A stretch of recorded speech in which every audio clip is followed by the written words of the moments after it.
Paz, irmãos. Graça nós damos a Deus por mais um dia na sua presença. Esse último louvor que foi tocado, quem cantou ele de todo o coração, já sentiu um gostinho do céu, né? Vem, Senhor Jesus, buscar a sua noiva que te espera. Eu peço que os irmãos abram comigo suas Bíblias na carta de Paulo aos Efésios, capítulo 1.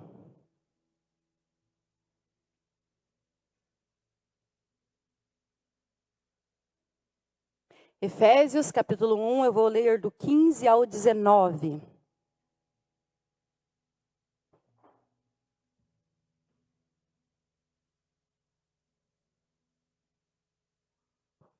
Efésios 1, do 15 ao 19.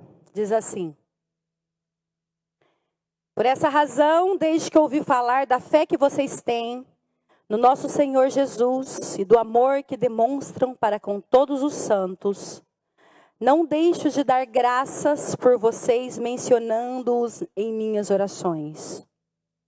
Peço que o Deus de nosso Senhor Jesus Cristo, o glorioso Pai, lhes dê espírito de sabedoria e de revelação no pleno conhecimento dele.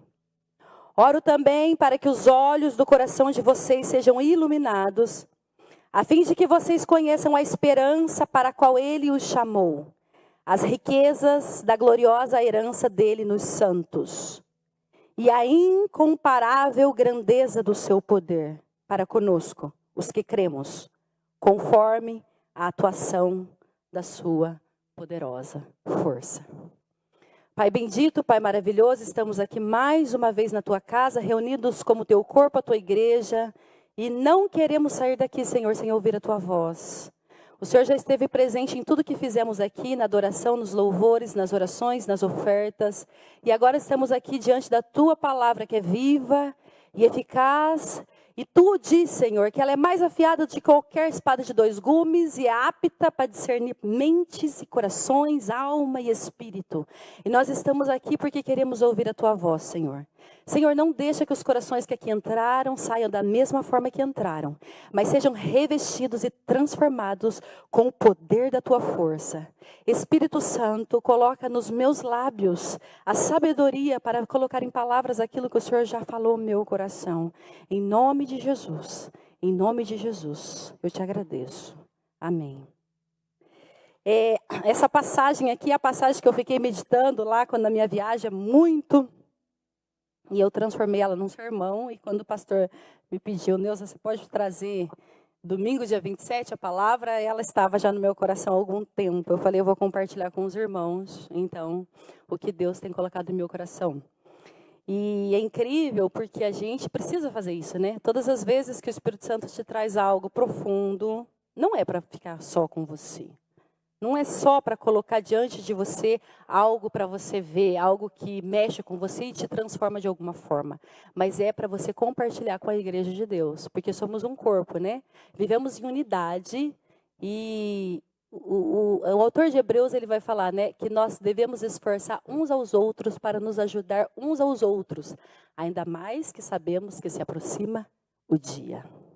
Então, tudo que Deus colocar no seu coração, tudo que for revelado a você, todas as vezes que você tiver alguma passagem que abrir os seus olhos e o seu coração, não fique só para você. Compartilhe com alguém. Se você tem vergonha de vir aqui falar, compartilhe com o seu irmão, com o seu vizinho, com alguém da escola, da faculdade, seja com qualquer pessoa. Mas compartilhe aquilo que Deus colocou no seu coração. E hoje eu quero compartilhar nesta mensagem o que Deus colocou no meu coração. Por isso que essa mensagem, o título dela é Poder para Vencer. E quando a gente fala de poder, se a gente olhar para que o mundo entende de poder, é bem diferente do que nós entendemos, ou de que o que a Bíblia diz sobre poder. Se você olhar para o mundo, poder é aquele que tem muitos bens, muita riqueza, muito status, muitos seguidores, poder para fazer tantas coisas, poder para atingir pessoas, países. E não é esse poder que a Bíblia traz, não é disso que nós vamos tratar aqui. Nós vamos tratar hoje aqui do poder do Espírito Santo habitando em mortais como eu e você. Esse poder que Deus deixou para os santos. Esse poder que Deus deixou para a sua igreja. E não há nenhum caminho, não há nenhum atalho que você possa pegar e vencer, se não for através deste poder. E é isso que Deus colocou no meu coração. Então, só para a gente iniciar, Paulo, ele sempre, se você for analisar as cartas dele, ele sempre vai orar pelos irmãos. Algo assim que eu acho assim, muito interessante na vida do apóstolo, que ele sempre está se preocupando com a oração intercessória pelos irmãos. Ele vai num lugar, ele planta uma igreja e ele vai embora dali, mas a preocupação fica lá, aonde ele plantou aquela igreja. Ele não simplesmente coloca pessoas para cuidar dali, vai embora e nunca mais volta atrás. Não, ele tem uma grande preocupação. Eu deixei um povo ali. Eu coloquei os alicerces da fé. Eu expliquei para eles o começo. Eu deixei pessoas lá. E segui adiante para plantar outras igrejas. Mas eu não consigo me esquecer deles. Então você vê a preocupação constante em todas as cartas que você lê. Ele está escrevendo para ver como é que está passando aquela igreja. O que aconteceu com aquilo que ele deixou pregado? Lembra quando ele fala aos Gálatas, ele fala exatamente assim, que Jesus Cristo foi crucificado diante dos olhos do povo da Galácia. O que ele está querendo dizer? Que ele explicou o evangelho genuíno. Que ele explicou a ressurreição. Que ele falou de Jesus ressurreto. Ele explicou tudo que ele precisava para a igreja da Galácia. Mas o que eles estavam fazendo? Se desviando daquilo que era primórdio. Eles estavam de novo voltando às práticas antigas da lei, porque alguém estava inserindo neles os lobos, que Paulo já tinha advertido que eles viriam. Não, só a cruz não tem mérito para te salvar. Só o sangue de Cristo é fraco demais. Vocês precisam de algo a mais. Vocês precisam fazer algo que está lá na lei. Vocês precisam das comidas, vocês precisam dos dias especiais, vocês precisam da circuncisão, vocês precisam das práticas das antigas leis, para que vocês também dêem uma ênfase no sacrifício da cruz. Assim, então, vocês serão salvos. E Paulo, então, ele vem rebatendo toda essa heresia, a ponto de falar na carta ao povo da Galácia: se alguém lhes pregar um evangelho diferente daquele que lhe entregamos, que seja amaldiçoado. E ele tem essa preocupação. Você vai ver em Filipenses, você vai ver aqui em Éfeso, você vai ver aos Tessalonicenses, que Paulo sempre está orando por eles e pedindo a Deus para que a fé deles seja sempre uma fé firme e que eles se apeguem no ensino que ele deixou a eles.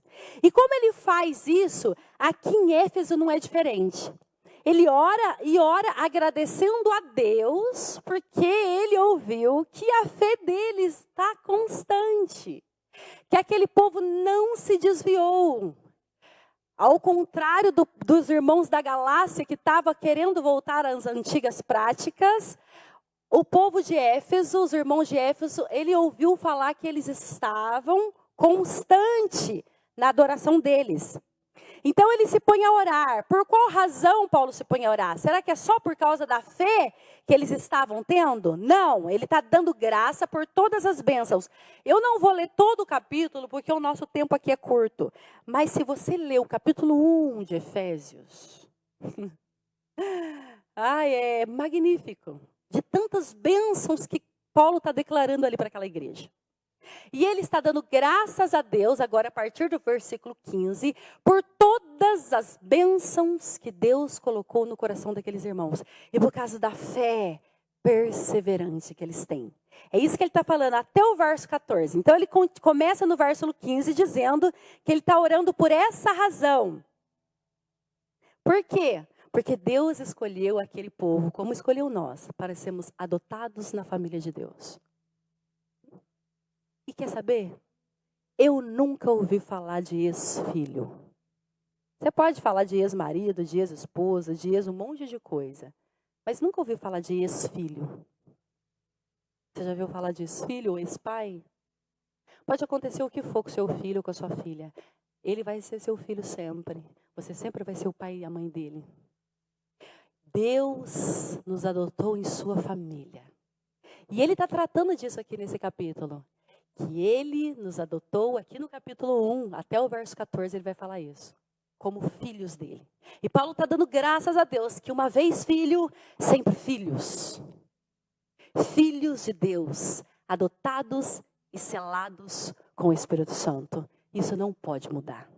E isso é uma verdade gloriosa para aqueles que foram adotados na família de Deus. E ele começa o versículo 15, olha lá, dizendo assim, ó, por essa razão, qual a razão? Todas as bênçãos que ele está declarando do capítulo 1 aqui até o 14. Por essa razão, desde que eu ouvi falar da fé que vocês têm no Senhor Jesus e do amor que demonstra para com todos os santos, olha o 16, não deixo de dar graças por vocês, mencionando em minhas orações. Gente, como eu queria que alguém orasse por mim assim. Imagina que dádiva. Você saber que alguém está orando por você, dando graças a Deus pela sua vida e por causa da fé que você tem.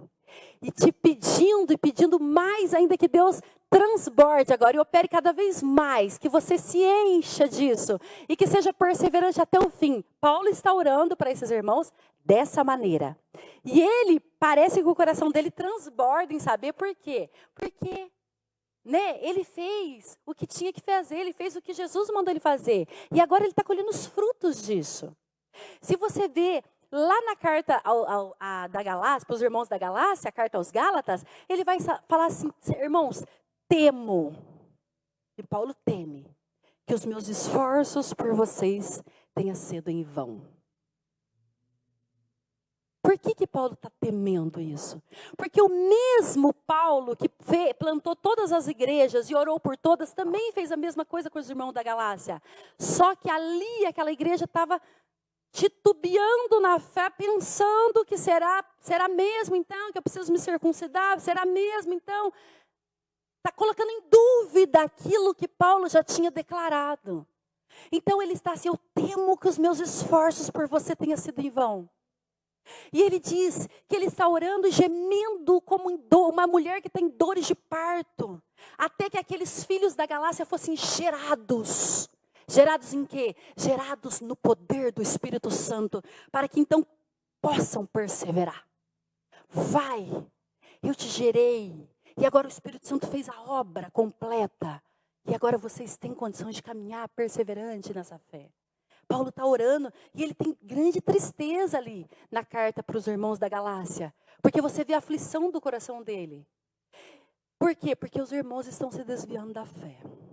Agora já aqui não, ao contrário, ele está jubiloso, dando graças a Deus por causa daquilo que eles têm ouvido e por causa da fé operante que está crescendo. Paulo, tendo ouvido todas essas coisas, vê na conversão e na transformação deles um maravilhoso exemplo da soberana e graciosa intervenção de Deus. A fé deles repousa no Senhor. Jesus é o caráter deles. E o caráter deles foi transformado. Por quê que o caráter daqueles irmãos foi transformado? Vamos pensar. Porque eles não fazem isso em particular. Você viu o fim do verso 16? Não deixo de dar graças por vocês, mencionando em minhas orações.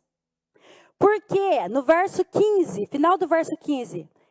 Porque vocês têm no Senhor Jesus e do amor que demonstra para com todos os santos. Então, olha que interessante. Por que Paulo está dando graça e por que Paulo está demonstrando e tem convicção que aqueles irmãos realmente estão com uma fé genuína, realmente estão sendo transformados? Paulo não tem o poder de ver dentro da mente de uma pessoa. Ele não tem esse poder é só de Deus, esse poder é do Espírito Santo. Eu não posso te julgar, você não pode me julgar, porque você não tem o poder de saber o que vem na minha mente. Por isso que nenhum ser humano pode apontar o dedo para o outro e dizer, não, você não é justificado. Só Deus tem o poder de saber quem é justificado. Nós não temos esse poder. Nós podemos analisar alguém pelos frutos? Sim, podemos. Mas aí, bater o martelo? Não podemos. Isso é só Deus quem faz.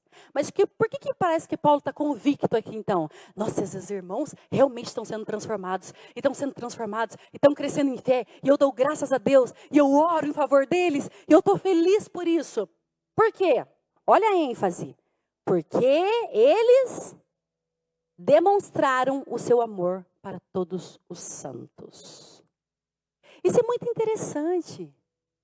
Paulo, ele tem um fruto que está florescendo ali naqueles irmãos, e ele está percebendo a transformação deles, por quê? Porque eles estão seguindo a lei que Jesus determinou. Amem-se uns aos outros, assim como eu os amei.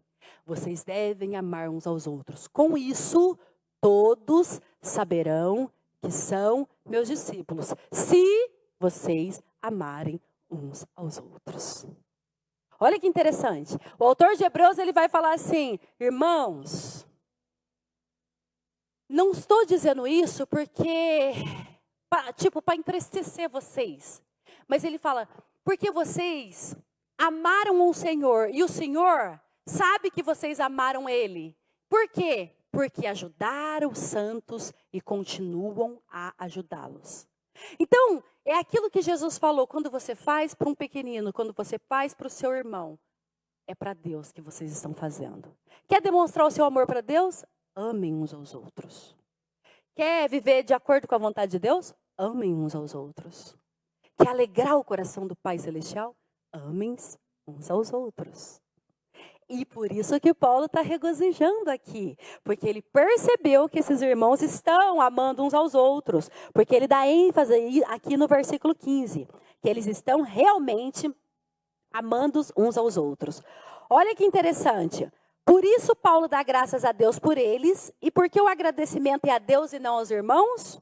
É porque Paulo entende que por eles estarem agindo dessa forma, só pode ser ação do Espírito Santo na vida deles. Não posso. Geralmente, quando as pessoas, uma ajuda as outras, ou fazem alguma coisa umas pelas outras, a gente tem o hábito de agradecer e deve. Mas, às vezes, nós agradecemos tanto, vamos por a Neia, vem e me ajuda em alguma coisa, e eu vou lá, agradeço, eu fico tão contente, tão agradecida por ela, e isso é bom. Mas nós esquecemos de agradecer aquele que motivou ela para fazer isso. Porque nós não somos bons. A nossa natureza caída não tem nada de bom. Se não fosse a ação do Espírito Santo nos nossos corações, nós jamais amaríamos aos outros. Ou vocês pensam que lá fora realmente tem amor verdadeiro de pessoas pelas outras? Eu amo você até que você me convém. Eu amo você enquanto você me serve. Enquanto eu posso ter algo com você, enquanto está bom para mim. Aí eu te tolero, né? Porque isso não é amor. O dia que não dá mais, cada um por si, Deus por todos, não é essa a linguagem do mundo? No mundo não tem amor. Você chega dentro de uma empresa, se você quiser crescer lá dentro, é só pela graça. Se essa empresa for cheia de pessoas ímpias, sem amor, Deus pode te colocar num cargo maior, só pela graça dele. Porque vão te engolir lá dentro. É um pisando em cima do outro. Sabe por quê? Porque interessa se eu estou bem. Eu não me interessa se você está bem. Se eu estou bem, está tudo bem. Essa é a visão do mundo. É por isso que a Bíblia vai na contramão disso. É por isso que agora Paulo está feliz com a igreja de Éfeso. Porque eles entenderam. Eles estão ajudando os santos com amor. E isso é diferente. Não é aquela motivação que eu vou ajudar uma irmã, eu vou ajudar um irmão. Porque eu preciso ajudar, porque Deus mandou. Não, não é isso. Eu vou com motivação correta, porque isso eu quero fazer, e além de eu querer fazer, agrada o coração do meu Pai. É isso que eu quero fazer. Essa é a motivação, e é por isso que Paulo está orando. E por isso nós também devemos dar graças a Deus quando reconhecemos a sua obra. Então, lembrando, quando alguém fizer qualquer coisa para você, agradeça-o. Mas não esqueça de agradecer aquele que interviu para que essa pessoa te fizesse alguma coisa. Não pense vocês que uma pessoa se ajoelha todo dia e ora pela vida de vocês porque ela é muito boa ou porque ela tem muito capricho. Não, ela só está ali todos os dias orando por você porque a graça de Deus a faz fazer isso. É o poder de Deus que a impulsiona a fazer isso. Porque se tirar esse poder, se tirar essa graça, se tirar a misericórdia do Espírito Santo, esquece, nunca mais. Deus vai receber uma oração da boca dessa pessoa por você. É a graça dele. Então Paulo está feliz, por quê? Porque o Espírito Santo está agindo nos corações daqueles irmãos. E é porque Paulo entende que por eles estar agindo dessa forma, só pode ser ação do Espírito Santo na vida deles. Por isso nós também devemos dar graças a Deus quando reconhecemos a sua obra silenciosa e efetiva na nossa vida. E também quando ouvimos a respeito da obra de Deus na vida de outras pessoas. Se o céu faz festa quando um pecador se arrepende, né, gente? Quanto mais nós não devemos fazer festas quando o irmão nos estende a mão, quando alguém ora por nós, quando recebemos o carinho e o amor um dos outros. Devemos ser agradecidos, porque é a ação do Espírito Santo. E aí, continuando, ao verso 17. Peço que o Deus de nosso Senhor Jesus Cristo, glorioso Pai, lhe dê espírito de sabedoria e de revelação no pleno conhecimento dele. Olha que interessante. O que Paulo pede em suas orações para aqueles irmãos, ele pede para que eles conheçam mais a Deus. Se eu te perguntar hoje, com toda sinceridade, responda para vocês mesmos. Quanto você conhece de Deus? Quanto? Porque a gente sabe que Deus é eterno, Ele é infinito, Ele não tem fim. Então, quanto você conhece de Deus? O que você acha? Você conhece muito, você conhece pouco, você conhece médio, você conhece quase nada? Eu acho muito pretensioso de alguém que chegaria e falasse, eu conheço muito de Deus. Eu acho que seria muita pretensão da pessoa. Se ela se achasse que ela conhece muito de Deus. Acho que só o fato dela falar, eu conheço muito de Deus, provaria que ela não conhece quase nada de Deus. Bom, olha só.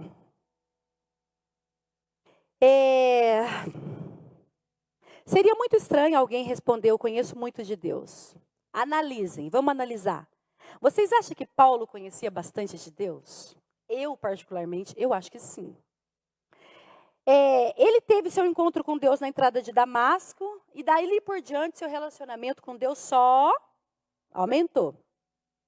Ele diz lá para os irmãos da Galácia, que o evangelho que ele anunciava não havia recebido de pessoa alguma, nem lhe foi ele ensinado por pessoa alguma. Ao contrário, ele recebeu por revelação do próprio Senhor Jesus. Olha que intimidade.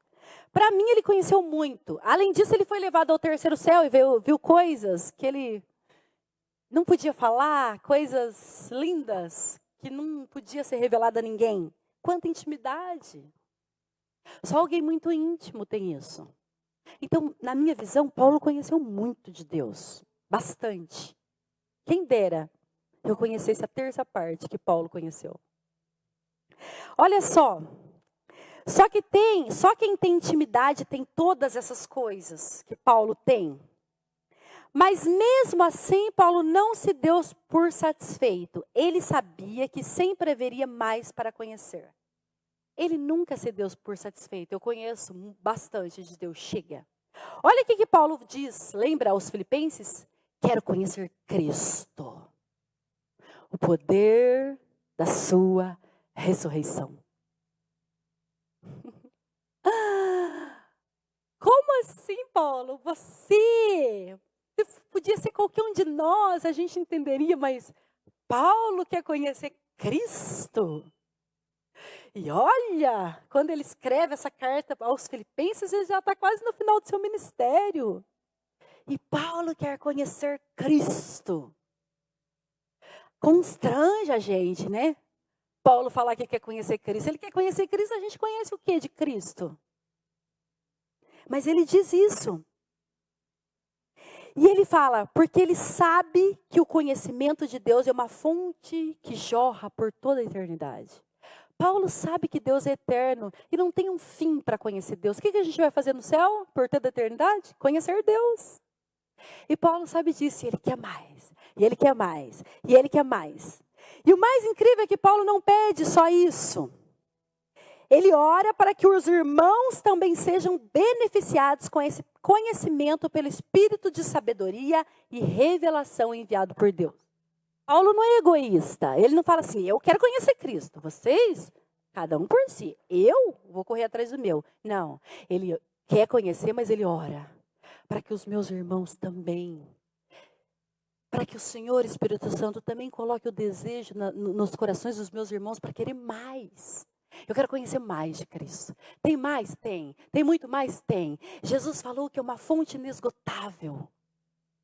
É isso que Paulo está pedindo. Para ele e para os seus irmãos. E por que sabedoria e revelação? Você viu o que o verso fala?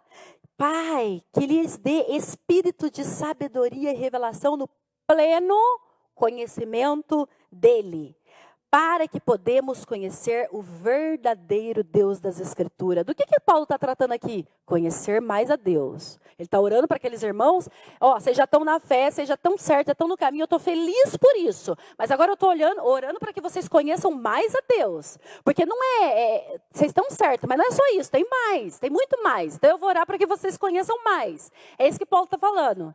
E ele está dizendo exatamente isso. Pai, eu estou orando para que o conhecimento abunde nos corações deles. E o Senhor dê para eles espírito de revelação. O que ele está pedindo? Espírito Santo, revele a ele as profundezas, revele a ele aquilo que o Senhor tem para mostrar para a tua igreja. Dê para eles espírito de revelação para que eles conheçam mais a ti. Por quê? Para que eles nunca tenham dúvida de quem é o Deus verdadeiro. De quem é o Deus criador de todas as coisas. Paulo sempre instruiu as igrejas que os lobos, os falsos profetas viriam se instalar no meio das igrejas.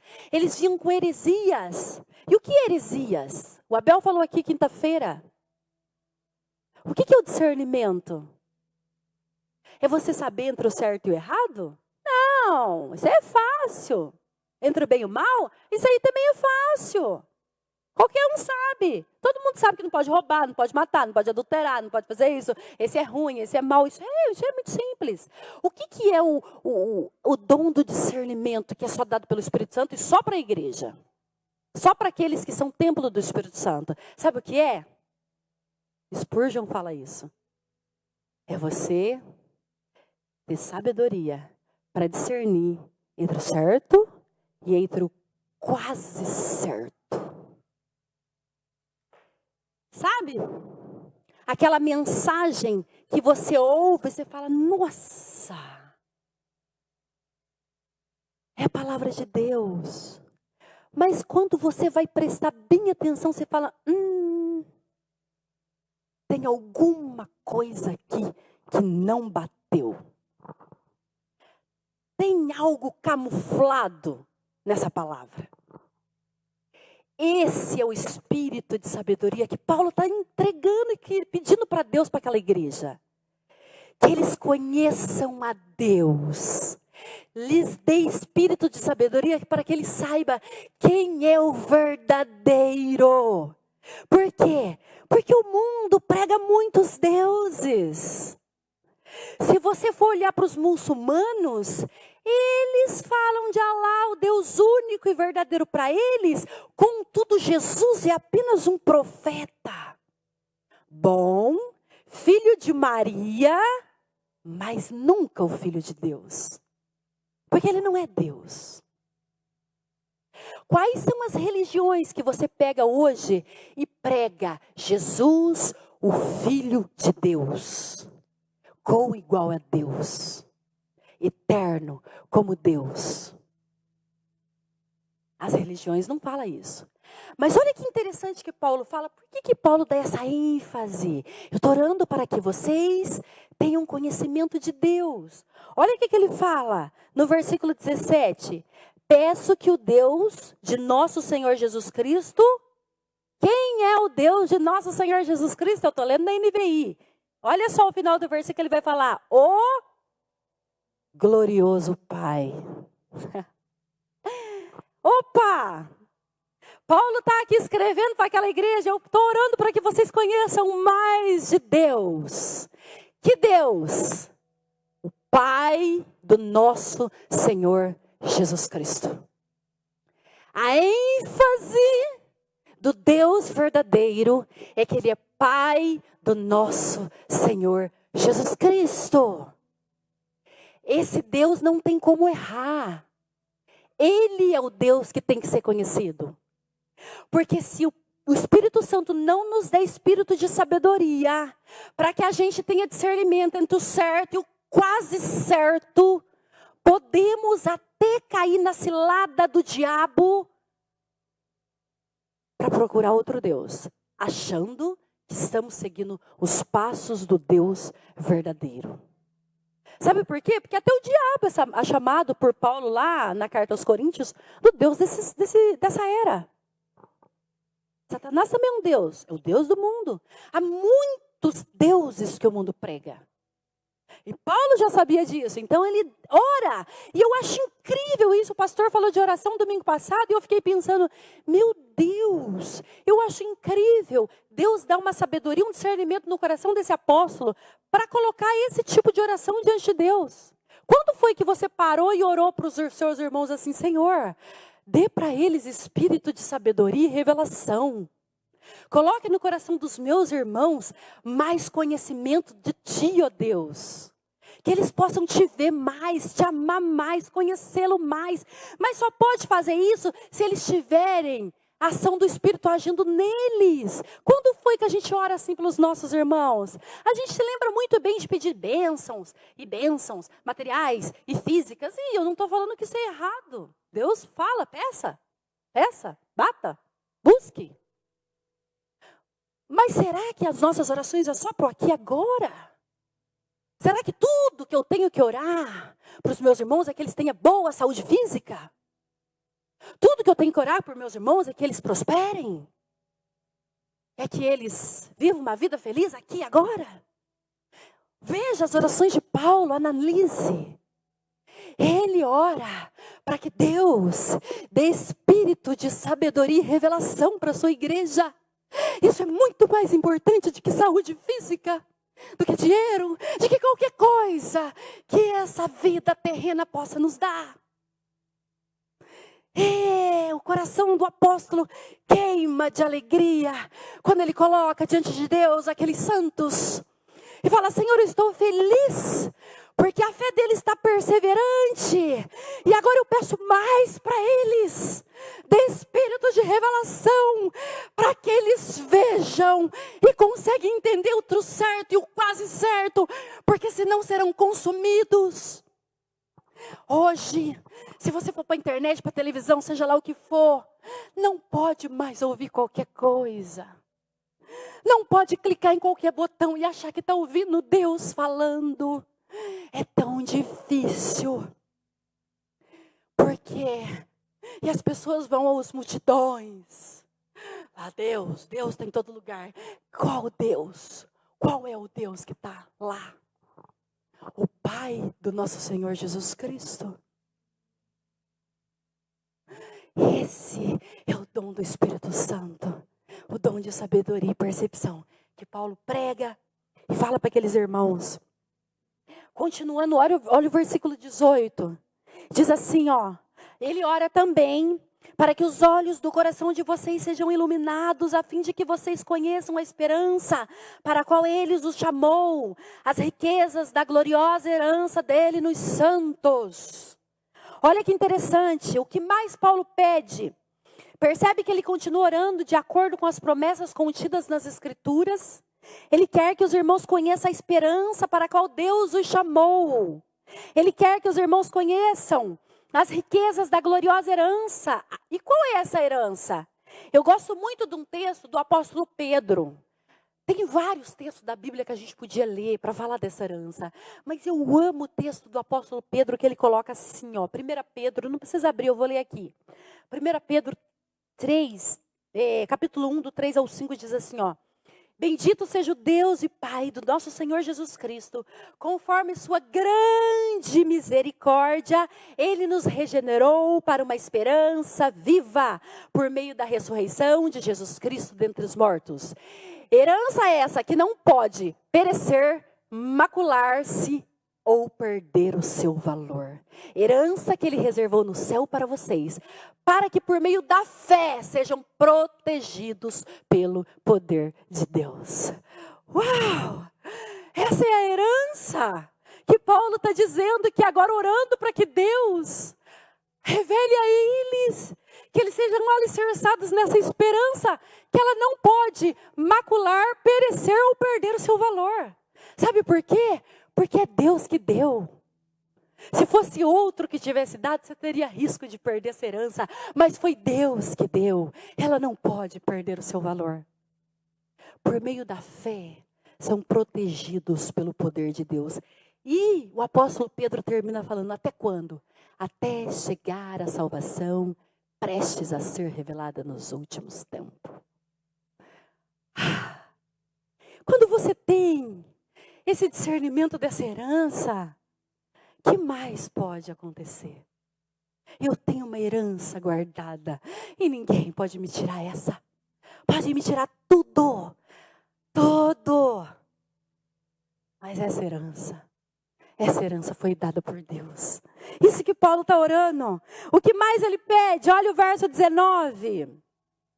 Ele pede a incomparável grandeza do seu poder para conosco, os que cremos, conforme a atuação da sua poderosa força. Incomparável grandeza do seu poder. Olha!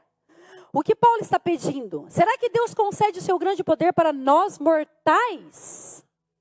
Paulo conhece Cristo, mas quando ele fala aos irmãos de Filipos que quer conhecer a Cristo, ele diz, quero conhecer o poder da sua ressurreição.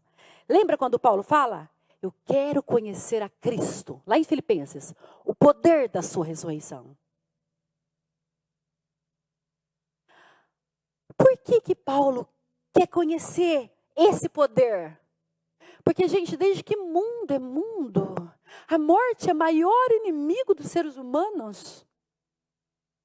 Desde que os nossos pais pecaram lá no Éden, a morte entrou no mundo pelo pecado dos nossos pais. E ela é a maior inimigo até hoje de todo ser humano. Você pode visitar uma pessoa no hospital, ela está com fiapo de fôlego, mas ela está lutando para viver. O autor de Hebreus diz que Deus se fez carne como nós. E foi semelhante a nós em todos os aspectos. Por que ele foi? Para que por sua morte derrotasse aquele que tem o poder da morte, a saber, o diabo. E libertasse aqueles que por toda a vida estiveram escravizados pelo medo da morte. Paulo entende isso e está olhando e fala assim, quero o poder, quero conhecer o poder da sua ressurreição. Ele quer conhecer esse poder. Ele é apenas um mortal pecador como eu e você. Paulo é um homem cheio do Espírito Santo, sim. Mas ele era pecador como eu e tu. Mas ele é ousado em falar aos irmãos de Filipenses. Quero conhecer o poder da sua ressurreição. Por que nós não queremos conhecer esse poder? Esse poder está aberto a todos os que são lavados e remidos no sangue do Cordeiro. Sabe por quê? Por aquilo que o Doni disse hoje na escola bíblica. É incrível! Mas vocês já pararam para pensar que Deus habita em nós? É loucura! Mas vocês já pararam para pensar que vocês são templo do Espírito Santo?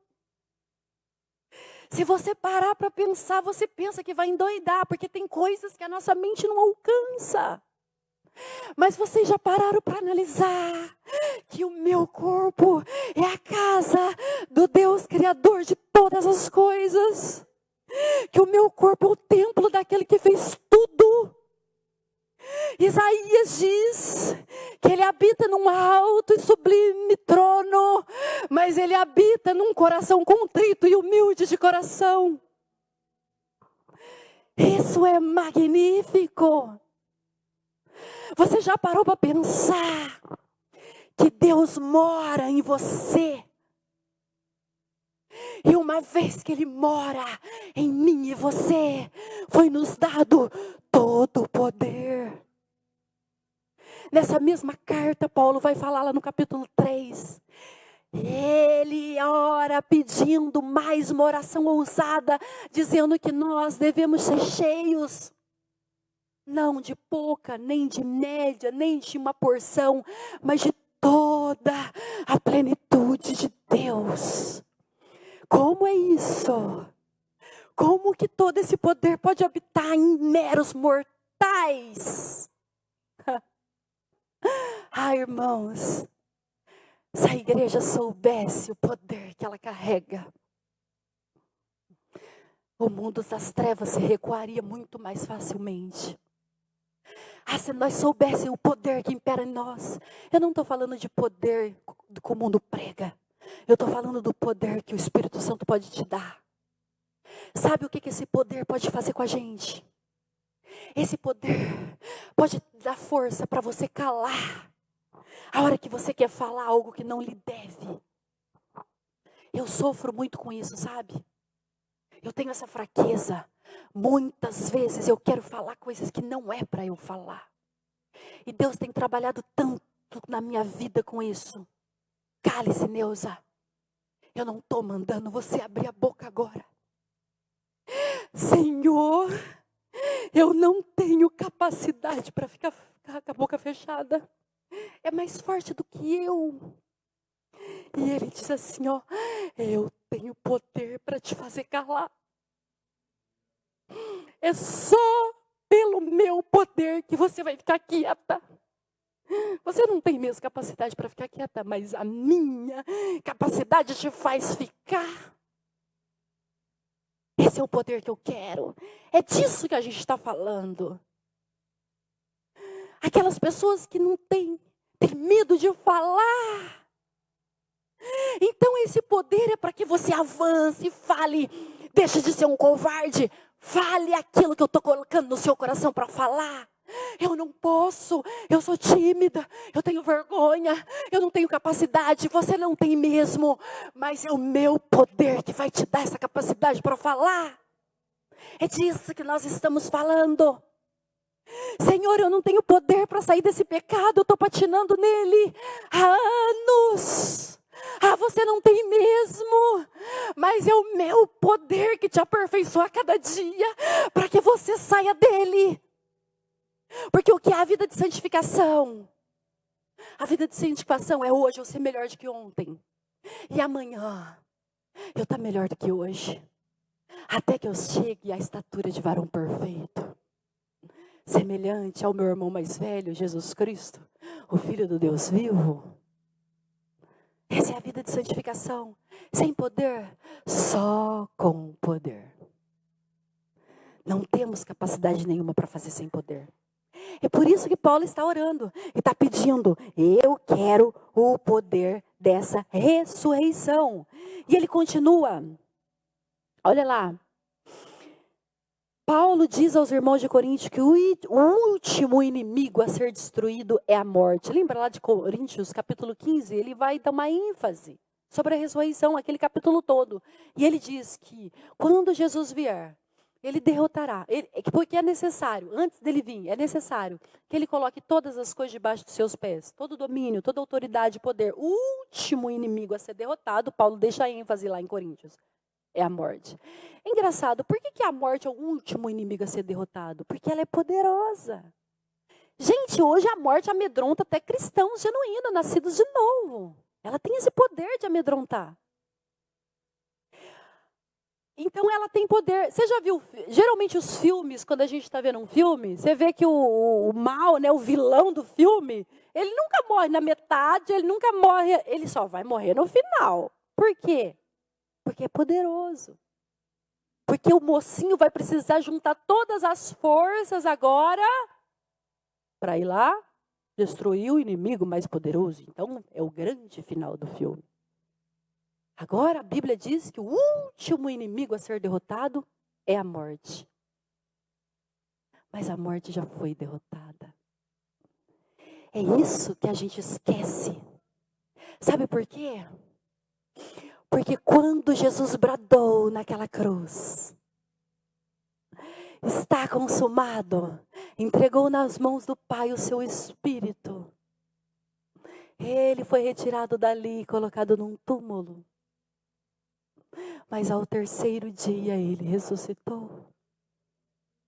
Ele não está morto, ele já venceu a morte. E Paulo vai falar lá em Coríntios, nesse capítulo 15, ele o primeiro da fila. E depois, na sua vinda, todos os que lhe pertencem.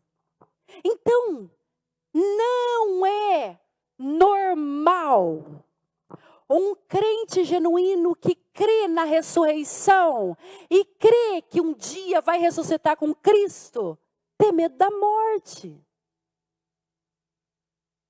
Porque quando a gente se apavora pelo medo da morte, a gente está olhando para Deus e fala, será? Será o quê? Que o Senhor tem mesmo poder para me ressuscitar no último dia?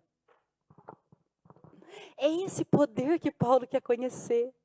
O poder da sua ressurreição. E ele não quer conhecer sozinho. Ele está orando para que os irmãos também conheçam esse poder. Percebe que nessa mesma carta, aqui no capítulo 3, Paulo vai falar deste poder dado aos irmãos para compreender e conhecer o amor de Cristo. Por que eu preciso tanto de poder para conhecer o amor de Cristo? Porque é o amor que excede todo conhecimento. Você já percebeu que é difícil entender o amor de Cristo? Como pode um Deus santo vir aqui morrer por pecadores? Se fosse tudo justo, talvez a gente entenderia. Mas aquele cara ele é bom, até vale a pena morrer por ele. Mas morrer por gente que não presta? Morrer por pecadores? Gente que está condenada? Que tem todo tipo de pecado? E é incrível pensar nisso, né? Esse dia eu estava analisando esse texto e eu pensei assim, meu Deus. Eu demorei mais de 20 anos para me converter. E quantas vezes eu ouvi falar da palavra de Deus, eu rejeitei. Eu rejeitei muitas vezes, anos e anos e anos. Eu sempre rejeitava. E depois eu fiquei pensando, mas quando eu rejeitei a palavra de Deus, Jesus, quando estava sendo pregado naquela cruz, ele já me via rejeitando ele. Porque ele sabia de tudo. Ele não veio morrer só para os contemporâneos. Ele morreu por toda a humanidade, desde Adão até o último que ainda vai nascer. Nós não sabemos onde está. Jesus morreu por toda a humanidade. Quando ele morreu naquela cruz, ele já sabia de tudo que eu ia fazer. Porque o Salmo 139 diz que os meus dias foram escritos no livro dele muito antes de qualquer um deles existir. Então ele sabia de tudo que eu ia fazer e que eu sei que eu fiz. E mesmo assim, ele foi lá e se entregou. Você se entregaria por alguém que você sabe que vai te pisotear, que você sabe que vai te massacrar? Quem é que paga a conta antes? Uma conta que foi paga muito antes de receber o produto. Muito antes. A gente quer ver, analisar, tá, não, estou de acordo, então eu financio. Você financiaria algo que você sabe que lá na frente vai te dar trabalho? Vai rejeitar você, vai pisar em você. Foi isso que Jesus fez.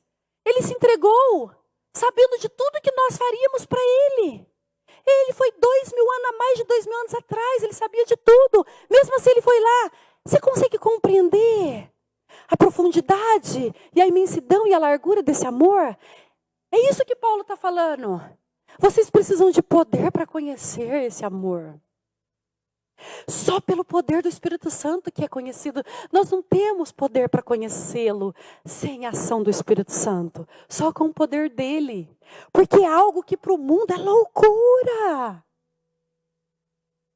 Imagina Eu não morreria nem por ninguém, nem que um homem fosse muito bom, ainda mais por esse bando de pecadores, sabendo já antes de morrer o que eles iam fazer. Isso é loucura. É o amor de Deus por nós. Olha que incrível. E Paulo está falando assim, ó, eu quero que vocês conheçam. Eu quero que vocês conheçam esse amor que excede todo entendimento. E por que eu preciso tanto conhecer esse amor? Porque o amor que excede todo entendimento, todo conhecimento, porque só pode conhecer através do Espírito Santo. Por que Paulo dá tanta ênfase para conhecer esse amor? Porque quanto mais se conhece esse amor, mais poder nós teremos. E o que esse poder vai fazer na minha vida? Me dará poder para ser santo, poder para pensar, para ser humilde, para ser obediente, para crescer em conformidade com Cristo. É muito interessante isso, porque quando a gente começa a conhecer a profundidade desse amor, você começa a se humilhar. Por isso que quando a gente começa a meditar nessas coisas, a gente entende algumas coisas que Paulo fala.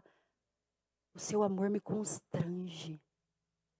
Porque quando você sabe alguém assim que você não estava esperando, você imagina alguém que você, olha só, alguém que você fez alguma coisa que não devia ter feito, magoou alguém profundamente lá, sei lá, ou você falou dessa pessoa, essa pessoa ficou sabendo, você fez alguma coisa que ela não gosta e ela está profundamente magoada com você, e você sabe disso.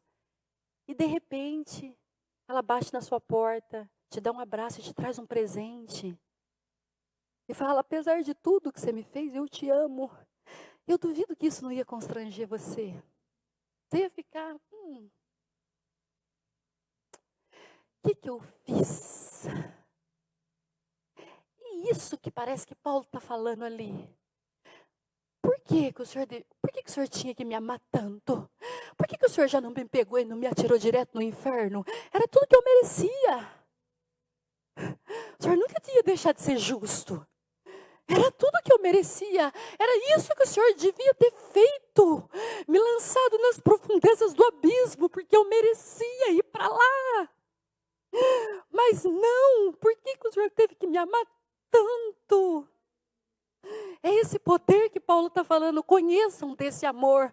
Porque quando vocês começarem a entender e conhecer a profundidade, a altura, o comprimento, a largura de um amor que enche todas as coisas, vocês terão poder para se submeterem a mim. Vocês não pensarão que isso é difícil quando entenderem o tamanho do meu amor. Isso não pode ser difícil para vocês. Isso não pode ser um fardo para vocês. Vocês sabem o tanto que eu fiz naquela cruz para que vocês hoje estivessem aqui. Por que é tão difícil fazer o que eu peço? Por que é tão difícil me obedecer? Eu amo vocês. Eu podia ter lançado vocês nas profundezas, mas não o fiz. E eu estou querendo dar vida e muito mais vida a vocês, porque é tão difícil fazer aquilo que eu gosto, que alegra o meu coração. E é difícil para nós. E aí Paulo fala, Senhor, dê-lhes o poder para entender esse amor.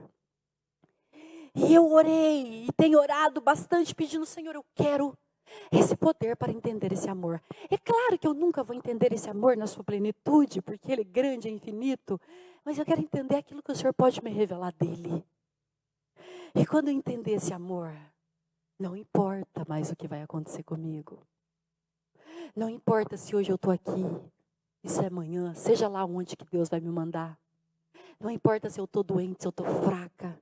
Não importa se eu estou desempregada. Não importa se as pessoas estão me atirando pedra. Não importa se alguém está falando mal de mim. Não importa se eu estou doente. Não importa nada. Porque eu tenho agora o poder para entender um amor que excede tudo isso, todas essas coisas. Olha para Jó, lembra de Jó? Todo mundo aqui está careca de saber o que Jó sofreu. Tudo que aquele homem passou. Um homem que podia estar revoltado, podia estar magoado, podia estar triste. Mas depois de tudo isso, e durante o processo que ele estava passando por tudo aquilo, ele brada a sua voz e fala: eu sei que o meu Redentor vive. E isso que dá a fonte de alegria para ele continuar. Quantos de vocês sabem e têm a convicção que o seu Redentor vive? Se tem, por que vivemos vidas cabisbaixa? Se sabemos que Ele vive, está no trono, porque qualquer tempestade é capaz de nos fazer titubear, é capaz de nos fazer retroceder, é capaz de nos fazer parar. Se o nosso Redentor vive, se Jesus vive, você não tem problemas. Não existe problema diante de um Deus que está vivo. Gente, eu não estou falando que essa convicção entrou no meu coração fácil.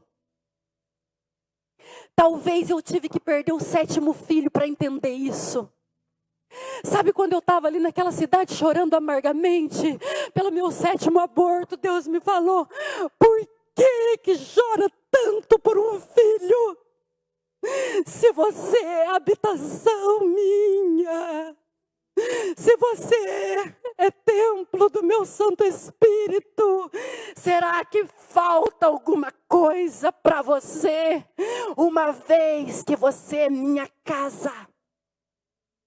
É essa oração que Paulo está pedindo para aqueles irmãos. Poder para poder entender, compreender o amor de Deus, que excede todo entendimento. Não existe nada que pode te parar. Não existe nada que pode fazer você retroceder. Lembra que o autor de Hebreus fala? Nós não somos dos que retrocedem. Nós somos dos que creem e são salvos. Nós somos a família de Deus. A igreja dos primogênitos, cujos nomes estão escritos nos céus. A Jesus o Senhor, mediador de uma nova aliança. E ao sangue aspergido que fala muito mais do que o sangue de Abel. Nós somos essa igreja. Você e eu temos poder para continuar. Poder para vencer. Que nós possamos trazer esse poder e falar: Jesus, eu quero isso para a minha vida. Não importa o que vai acontecer. A gente tem que deixar nessa direção, nesses nossos dias, de ser aquela igreja de ai meu Deus, ai meu Deus, ai meu Deus. Você já viu? Eu não estou falando que o crente não pode se entristecer, não tem problemas e não tem tristezas. É claro que tem. E Jesus sabe de todas elas. Eu não estou falando que você nunca pode ficar triste, é claro que pode. E Jesus conhece as suas tristezas. Mas eu estou falando daquele crente que todas as vezes que você encontra com ele, fala: tudo bem, ele está... Ele nunca tem um sorriso e uma fonte de alegria que fala: tudo bem. Apesar de todos os meus sofrimentos e os meus fracassos, eu tenho um Redentor que está vivo. Tudo bem, porque apesar de toda a minha dor, eu tenho um Deus que está sentado no trono e no último dia se levantará. Tudo bem, apesar de tudo isso, eu tenho um Deus que mora dentro de mim e me dá força para continuar. O que pode ter errado? Tá, os problemas estão aí, mas a fonte da alegria nunca deixou de existir. Porque Deus me dá poder para vencer. Poder para vencer. Só é capaz da ação do Espírito Santo. É isso que Paulo está orando. E é isso que eu quero incentivar os irmãos a orarem assim, dessa forma, uns pelos outros. E só para a gente terminar, eu quero ler um trecho para os irmãos que está... Eu queria que os irmãos... Aqui em Efésios mesmo, só virar a página da Bíblia. Efésios 4, versículo 11 a 13. Olha o que Paulo diz em Efésios 4, versículo 11 a 13. Ele diz assim, ó. Ele quem? Jesus, designou alguns para apóstolos, outros para profetas, outros para evangelistas e outros para os pastores e mestres. Para que fim? Com o fim de preparar os santos para a obra do ministério, para que o corpo de Cristo seja edificado, até que todos alcancemos a unidade da fé e do conhecimento do Filho de Deus e cheguemos à maturidade, atingindo a medida da plenitude de Cristo. Uau! É autoexplicativo o texto. Olha o que ele está pedindo. Ele está pedindo para que a gente alcance a maturidade atingindo a medida da plenitude de Cristo. Gente, isso é incrível o que Paulo está pedindo aqui. Olha só, o texto, Paulo diz que não podemos ser espiritualmente maduros como devemos, a menos que recebamos poder de Deus para capacitar-nos a compreender as dimensões ilimitadas do amor de Cristo. Não devemos pensar que somos cristãos maduros por causa da nossa teologia, da nossa educação, dos nossos anos de experiência ou das nossas tradições, pois só seremos maduros quando nos dispusermos a buscar a Deus para que conheçamos este amor que excede todo entendimento e assim sermos tomados de toda a plenitude de Deus. Olha que interessante. Por que a gente está aqui pregando dia após dia, mês após mês, semana após semana? A Bíblia diz por que nós estamos aqui pregando. Para que a igreja seja madura e atinja a medida da plenitude de Cristo. Não é à toa que os pregadores estão pregando. Para que a igreja seja madura e atinja a plenitude de Cristo. Paulo fala lá em Romanos capítulo 8. Qual é a vontade de Deus para você? Que você seja como? Como Jesus. Como seu irmão mais velho. Lembra quando ele fala? A partir do capítulo 20, do versículo 29 do capítulo 8, ele vai falar: tudo coopera para o bem daqueles que amam a Deus, dos que são chamados de acordo com a sua. Porque aquele que de antemão os conheceu, também os predestinou para serem conforme a imagem do seu Filho. Então é isso que Deus quer para nós, que nós sejamos conforme a imagem do seu Filho. Tem gente e tem crente que você ouve e fala assim, eu tô orando, tô pensando, o que Deus quer para mim? Qual é a vontade de Deus para minha vida? Tá claro na Bíblia. Meu filho, leia a Bíblia que você vai ver a vontade de Deus para a sua vida. Sabe qual é? Que você seja como a imagem do Filho dele. A nossa vida de santificação é para nos capacitar a ser parecido com Jesus. Quanto você está sendo parecido com Jesus? Essa é a vontade de Deus para todos os filhos. Jesus é o modelo. Está lá. Olhe para ele. O que eu preciso? Ser parecida com ele. É essa a vontade do Pai para nós. Só que impossível sem poder. E esse poder está no Santo Espírito. E a boa notícia é que esse Espírito habita em você e habita em mim. Só para concluir, lá lembra de 1 Coríntios 13, onde Paulo vai falar todo aquele capítulo do amor? O amor é paciente. E agora ele está falando aqui, conheçam o amor que excede todo entendimento. Todo entendimento. E lá Paulo fala que o amor é paciente. Quem é o mais manso? Jesus. O amor é bondoso. Quem é bom? Que tem toda bondade? Jesus. Ele não inveja, não se vangloria, não se orgulha, não maltrata, não procura seus interesses, não se ira facilmente, não guarda rancor, não se alegra com a injustiça. Em quem nenhum pecado foi encontrado? Jesus. O amor se alegra com a verdade. Quem é a verdade? Jesus.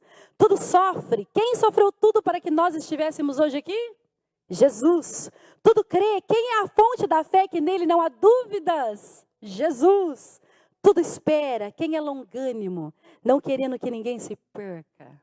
Jesus. Ai, que maravilha. Tudo suporta. Quem suportou a cruz, desprezando a vergonha para que você não se canse nem se desanime? Jesus. Jesus, ele é o amor. E tudo que o nosso Pai quer é que conheçamos a sua altura, a largura, a profundidade, para que tenhamos poder para agir, pensar, falar e sair também fora das portas da cidade e suportar tudo que ele suportou para a glória e louvor de Deus. O autor de Hebreus vai falar isso. Saiamos com ele também, para fora das portas da cidade, suportando a desonra que ele suportou. Porque se queremos a sua glória, também participemos dos seus sofrimentos. Lembra que nessa passagem aos Filipenses, quando Paulo vai falar que quer conhecer Cristo, o poder da sua ressurreição, a participação nos seus sofrimentos. Ele entende que para eu ter o poder da sua ressurreição, eu preciso participar dos seus sofrimentos. Que nós tenhamos esse coração, Senhor, eu abraço essa cruz junto contigo. Me dá esse poder para vencer. Eu preciso de poder para vencer. Que o Deus da paz, que pelo sangue da aliança eterna trouxe de volta dentre os mortos o nosso Senhor Jesus Cristo, o grande pastor das ovelhas, os aperfeiçoe em todo o bem para fazer a vontade dele e opere em nós o que lhe é agradável, mediante Jesus Cristo, a quem seja glória para todo sempre. Amém. Amém.